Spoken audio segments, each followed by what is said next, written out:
How does a company let its own most iconic machine quietly disappear from every job site? Caterpillar's wheel tractor scraper shaped more of America's highways, dams, and runways than almost any machine the company built. And today you could walk 20 job sites and never see one. Picture a highway resurfacing project in central Illinois on a gray Tuesday morning. A grading foreman walks the cut section with a schedule folded in his back pocket. Parked behind him sits a machine most drivers passing would not recognize. Ask any excavator operator under 30 what a wheel tractor scraper is, and most will stare at you. Here is the fact almost nobody knows. Caterpillar did not invent this machine. An outside inventor pitched the idea in the 1930s. Caterpillar turned him down, and he built it himself. Caterpillar spent 15 years catching up, then dominated that category for 70 years after. What the foreman did not know was that the machine behind him was already disappearing, not because it failed, but because the industry no longer needed what it was built to do. Did Caterpillar choose to let that happen? Or did the choice get made somewhere else entirely? By 1960, Caterpillar was the dominant builder of self-propelled scrapers on Earth.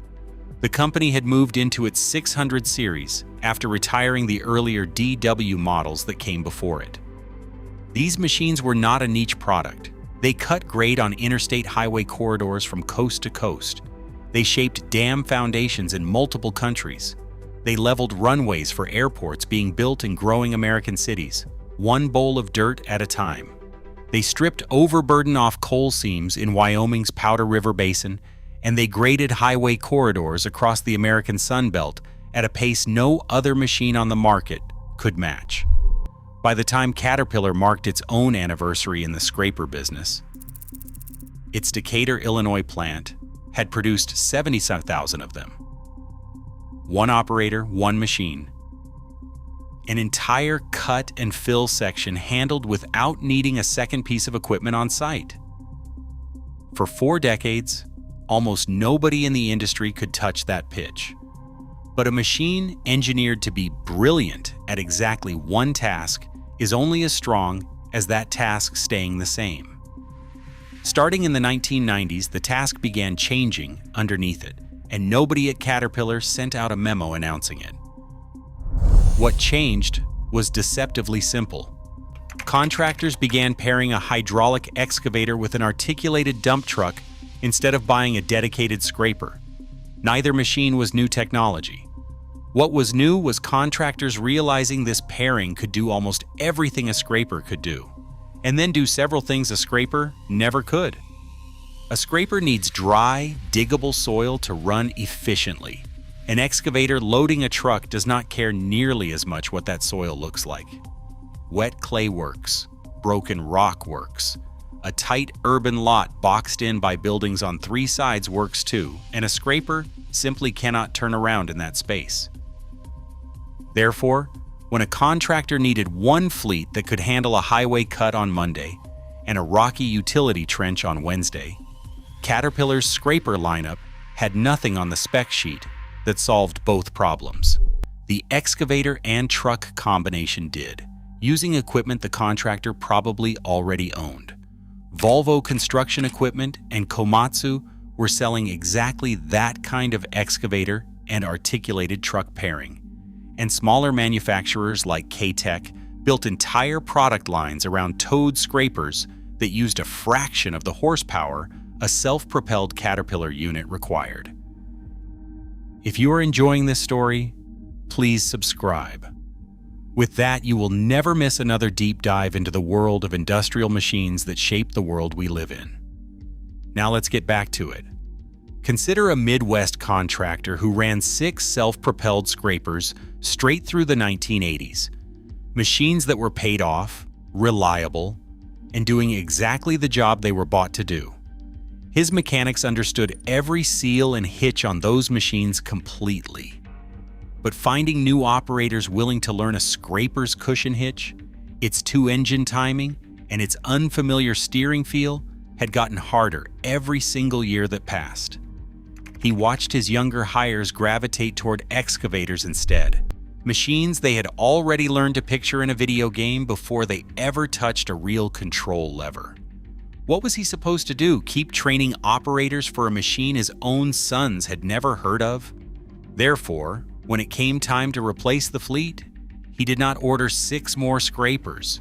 He ordered 3 pairs of trucks and excavators instead, and told his foreman afterward that the changeover felt permanent within a single season.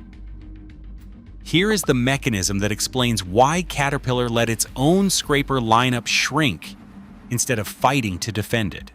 A wheel tractor scraper is one expensive hardware sale, one machine, one invoice, and the transaction is finished. An excavator and a truck are 2 separate hardware sales, and both machines keep generating parts and undercarriage revenue for years after the original scraper job that justified buying them has ended. Which of those 2 outcomes do you think looks better on a quarterly earnings call? A scraper's parts revenue is tied almost entirely to the one contract it was purchased for.